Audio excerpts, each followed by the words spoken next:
네, 첫 번째 강의는 우울증. 누구나 한 번쯤은 겪어보셨을 수도 있고, 왔다 간 줄도 모르게 찾아오는 무서운 손님이라고 해요. 우울증에 대한 강의입니다. 스윗한 그 남자, 김기현 강사님을 큰 박수로 모셔보도록 하겠습니다.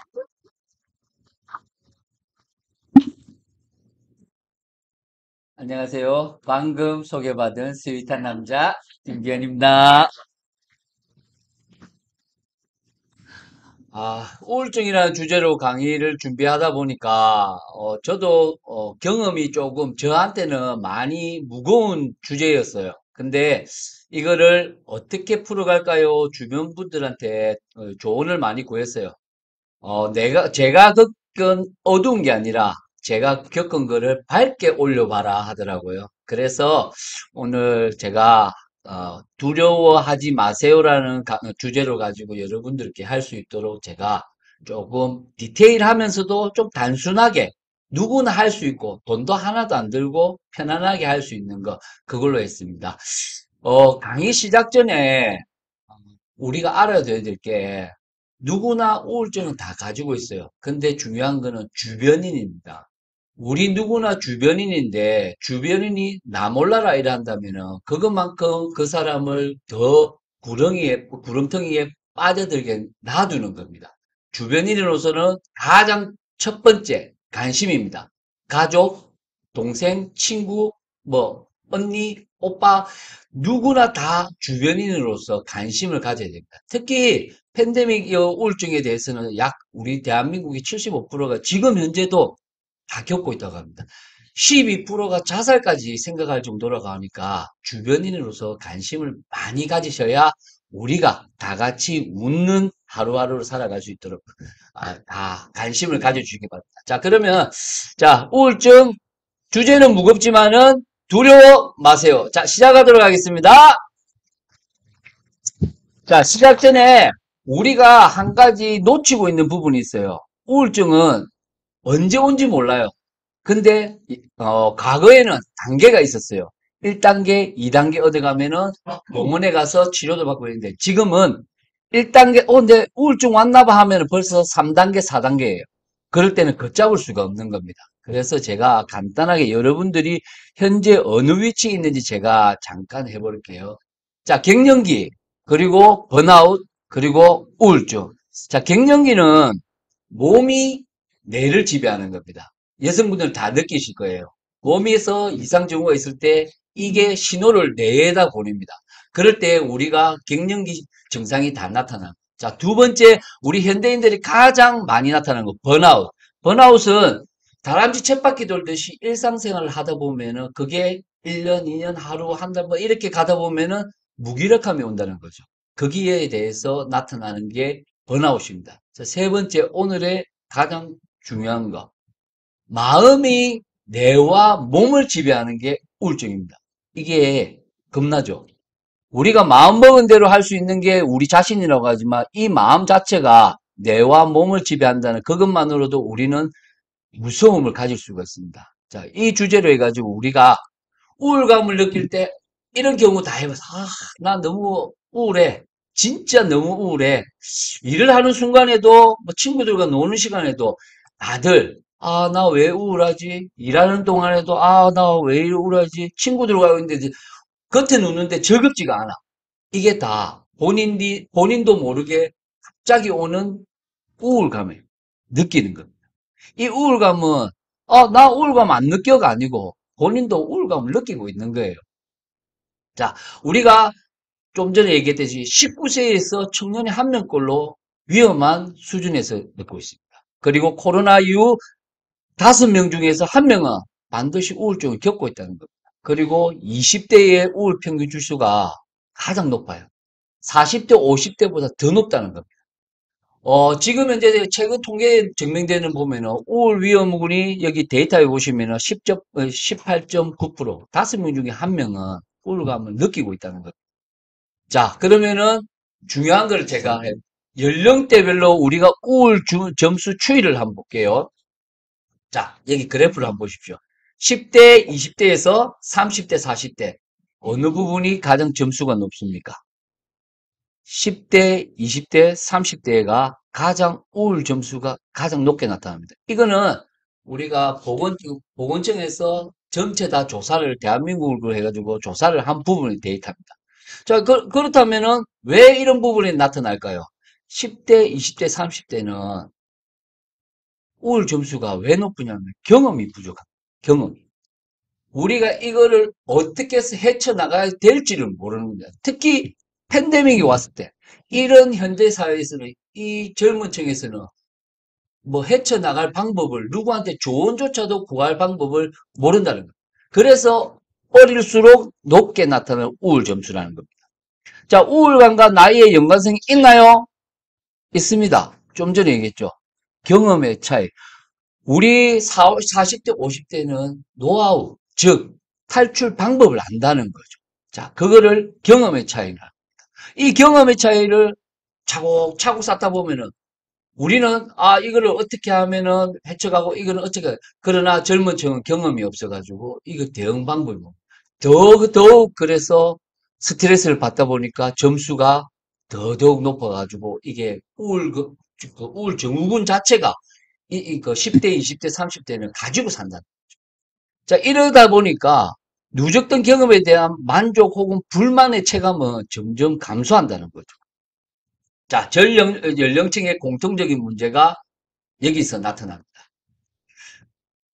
피로감. 여러분들께서 피로감을 느끼실 때 가장 하는 말 뭐예요? 내 피곤한데 의욕이 없다. 그 자체의 말 한마디가 벌써 우울증이 증세가 나타납니다. 밥 먹기 싫어. 식욕, 스트레스 받아. 나 불면증이야. 이거는 사소하게 여러분들께서 넘길 수 있다 하지만은 이 나타나는 게 뭐냐?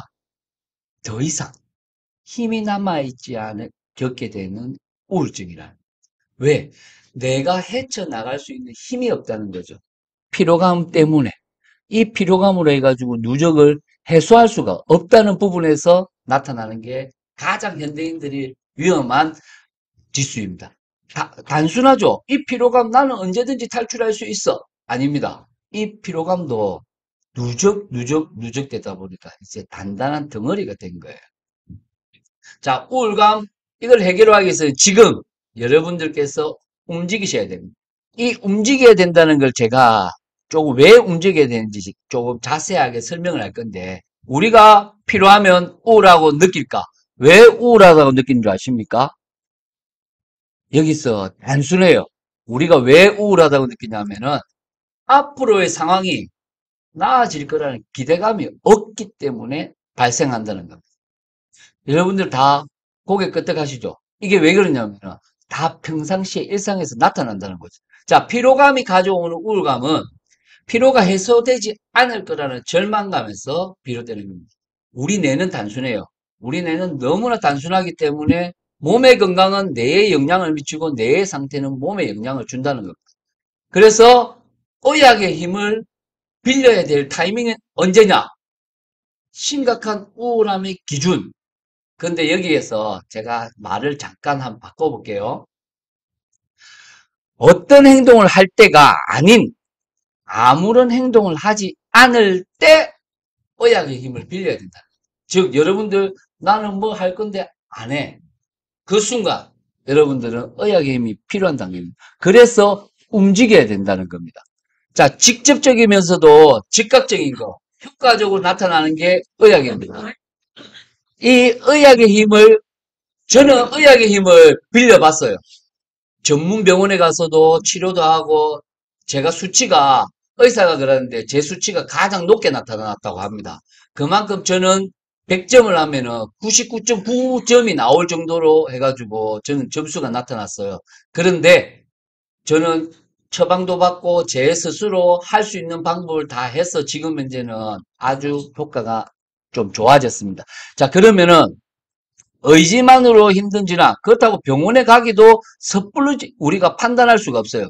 그렇게 할 때 의지만으로 극복이 힘든 질환, 이 우울증에 대해서 제가 우리가 여러분들이 할 수 있는 거, 저도 다 할 수 있는 거, 영양제를 제가 먹어봤어요. 딱 좋은 것만 제가 소개를 해드립니다. 이 헬스팩은 신진대사를 원활하게 해가지고 몸의 기운을 조금 편안하게 하면서도 활동적이게 만드는 기운이 있어요. 그래서 이걸 먹다 보니까, 이런 부분에 대해서도 내 몸이 조금 피로감을 덜어준다는 거야. 내가 못 들어주는 걸 헬스팩이 들어주더라고요.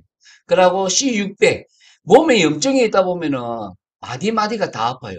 이 마디마디 아픈 부분에 대해서 여러분들이 안 아프다는 생각을 가지면은 내 몸의 상태가 호전된다는 느끼실 겁니다. 그리고 바이오메가.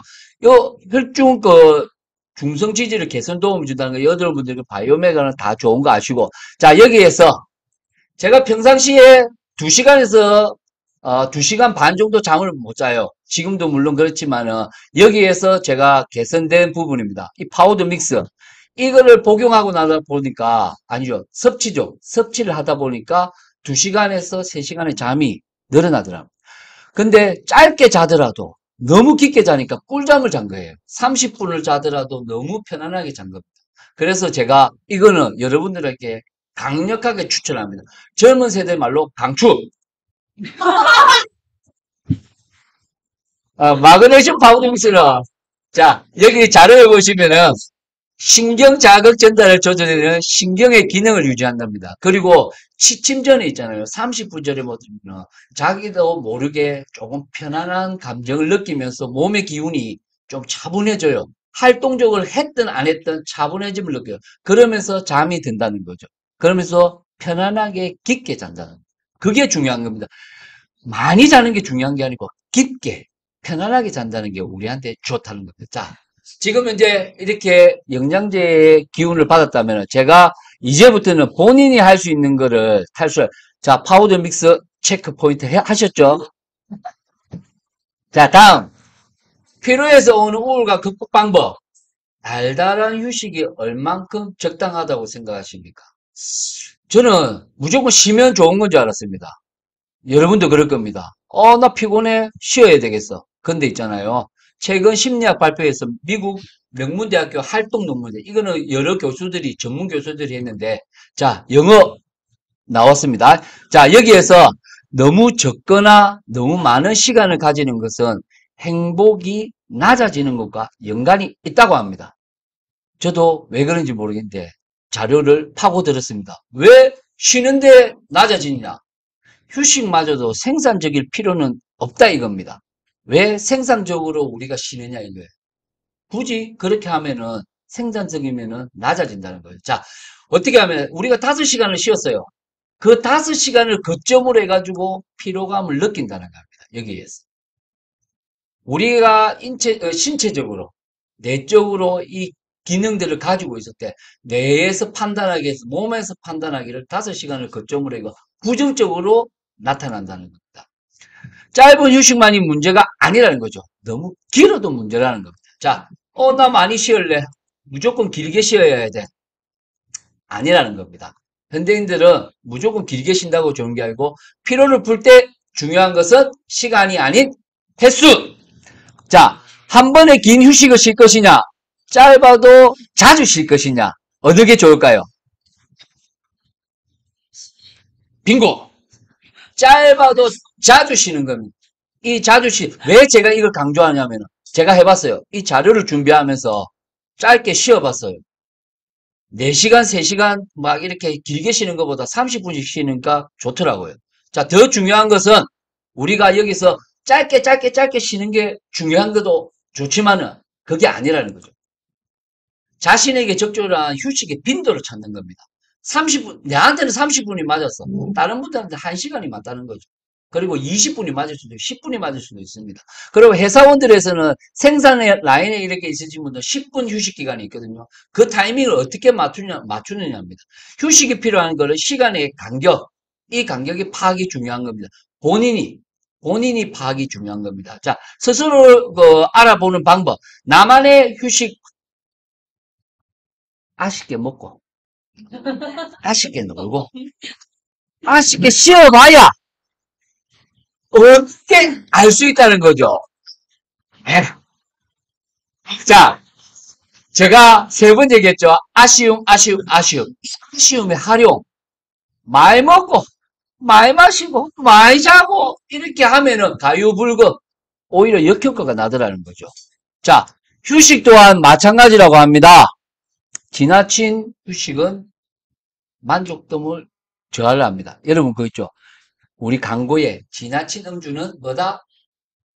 네, 맞습니다. 지나친 휴식은 오히려 만족감을 저하시켜. 자, 금방 제가 얘기한 거는 생각을 해보라는 겁니다. 우리가 지나친 음주를 했을 때 어떤 역효과가 나타나는지. 자, 넘어가겠습니다. 자, 더 달콤한 휴식은 꽉 찬 휴식보다 쉽게 느껴지는 휴식이 더 좋다. 아쉽다라고 느낄 때 멈추는 이 행동으로서 우리는 스스로에게 암시를 준다는 겁니다. 어떻게 암시를 주느냐? 다음 휴식 시간도 금방 올 거야. 내게 보낸다. 금방 올 거야. 서로 기대감의 시그널 있잖아요. 그런 게 있어요. 자, 제가 전역을 하기 2달 전에 내가 좀 섭취를 해요. 근데 나는 2달 뒤에 제대해. 기뻐. 안 힘든 거예요. 이런 시그널을 서로 주는다는 거예요. 그렇죠. 예? 여군 가십시오. 자, 우울감에서 벗어나기 위한 필수적인 행동 3가지. 자, 여러분들에게 제가 스스로 할 수 있는 거를 여기에서 돈 안 드는 거를 가르쳐 드리는 겁니다. 잠시만 집중해 주십시오. 휴식을 취할 때 멀리 하라. 뭘 멀리 하라? 그림에서 보십시오. 나 이래 미치겠어. 생산적인 자세를 취해서 근데 어떻게 되는 줄 알았습니까? 비슷한 일을 하고 있다면 실제로 뇌는 착각을 한다는 거예요. 제가 여기에서 강의를 했어요. 이제 강의 다 했어. 영화 봐야지. 나는 또 지 혼자서 강의를 하고 있다고 생각하는 거예요. 안 편해요. 휴식이 아니라고 내가 느낀다는 거예요. 뇌는 30년간, 내가 40몇 년간 살아왔지만, 환경과 내 몸은 다 변했지만, 뇌는 안 변한다는 거예요. 뇌는 내가 행동을 취하는 데에 따라서 바뀐다는 거죠. 내가 앉아서 그대로 하고 있으면 또 생산적인 일을 하는구나. 계속 그대로 시그널을 보내는 거예요. 이렇게 착각을 할 수 있다니까 변화를 시켜주면 됩니다. 자, 이렇게 차를 마시면 에러 아니라는 거죠. 쉴 때는 편안한 자세, 비슷한 자세는 안 되고 편안한 자세는 지향. 자세를 바뀌어야만 마음이 바뀐다는 것을 야는 인지를 한다는 거죠. 자, 2번째. 나만의 시간을 가져라. 혹자들은 이래요. 우울감을 느낄 때 혼자 있지 마라. 혼자 있으면 더 우울해진다. 이거는 혼자 있으라는 게 뜻이 아니고 혼자 있을 때 내 스스로 정비를 하라는 거예요. 누군가를 만나기 전에 나는 나를 우울하지 않다 이런 게 아니고 나를 상대방을 만날 때 내가 이 사람을 만날 때 내 에너지를 새롭게 만들어 갖고 그 사람을 만나야 되겠다라는 나만의 시간을 가지라는 거예요. 막 내 혼자서 끙끙하리 이게 아니고 내가 상대방을 만날 때 사람을 만난다. 굉장히 큰 에너지가 필요한 겁니다. 그 에너지를 서로 주고받기 위해서는 나도 나만의 시간을 가져야 된다. 그 시간이 아주 우리는 쉽게 단순하게 갈 수 있어요. 사람을 만난다. 우울감을 해소할 수 있지만 우울감을 형성할 수도 있기 때문에 나는 나만의 시간으로서 준비를 해야 된다는 거예요. 그렇게 해야만 우울감을 형성을 안 한다는 거죠. 사회적 관계를 끊으라는 거 좀 전에 얘기했죠. 아닙니다. 사람을 만나면 오로지 나를 위해서 한 30분만 가져보라는 거예요. 그렇게 하면은 아주 새로운 생각, 새로운 행동이 나타난다는 거예요. 자, 3번째, 심호흡을 해라. 우울할 때 인간에게 가장 필요한 것은 제대로 돌아가는 순환감이라고 합니다. 자, 우리가 안타까운 일이나 피로감을 할 때 이렇게 하죠. 그럼 행경방이 열리다 마는 거예요. 그럼 야가 몸에서 나를 더 쪼는 거예요. 그러면 한숨만 나온다는 거예요. 이거는 호흡이 아니에요. 한숨, 한숨. 정말 땅 꺼지는 한숨이 나오는 거예요. 자, 진짜 우울할 때는 여러분들 한번 앉은 자리에서 한번 해보십시오. 이 심호흡을 했을 때 어떤 효과가 나타난다면은 뇌에다가 산소를 팍 넣어줍니다. 이 넣어줌으로써 사고력, 판단력이 증가를 한다는 거예요. 그러면 나의 우울감을 탈출할 수 있는 방법, 나의 판단이 어떤 게 옳은지 상승한다는 거예요. 그 심호흡 하나로서 여러분이 달라진다는 거예요. 자, 진짜 우울할 때 당장 크게 심호흡.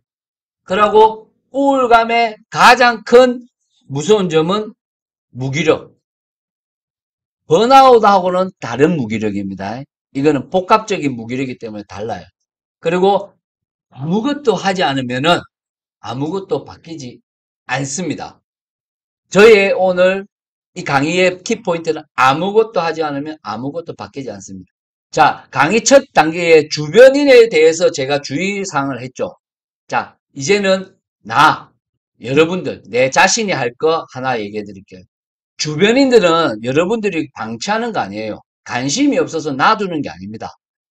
여러분들 스스로 우울증을 갖고 있는 힘들어하는 내 자신이 혼자서 스스로 일어나가지고 설 수 있도록, 나올 수 있도록 하는 겁니다. 주변인들은 어떻게 하고 있는지 아십니까? 미리 지금 손을 들고 있어요. 관심을 갖고 있다는 거죠. 그 손을 주변인이 다가와서 잡아주면 의미가 없다는 거죠.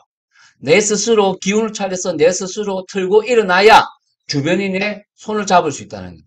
이것이 바로 우울증을 탈출할 수 있는 방법입니다.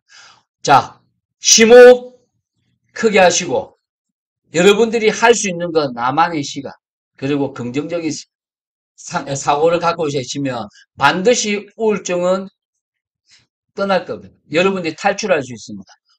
두려워하지 마세요. 우울감은 언제든지 여러분들이 헤쳐나갈 수 있습니다. 자, 오늘 강의는 여기까지입니다. 이상입니다.